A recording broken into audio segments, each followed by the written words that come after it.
So maraming tourists ngayon guys coming dito sa Japan, hindi lang dito sa Tokyo dahil sa cherry blossom viewing soon guys, mga 2 weeks from now.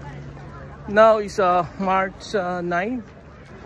See, all those trees will have soon a very beautiful flowers. Yan, no?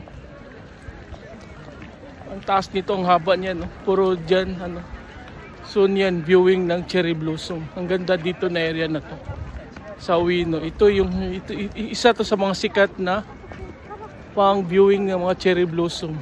Doon din sa ano, Shibuya na Yoyogi Park. Maganda din doon.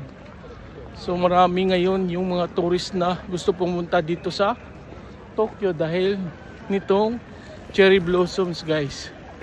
So if you want to see guys how this area transform into a very beautiful cherry blossom viewing, check out my vlogs in YouTube for the Ueno Park cherry blossoms viewing guys. Meron tayong mga videos dyan, tingnan nyo, ang ganda ng area na to. Thank you for watching guys. We will continue to tour you around here in Tokyo and some parts here in Japan. So always check out my short reels here in Facebook. And if you want to see long videos, check out my YouTube channel, The Wanderer of Japan.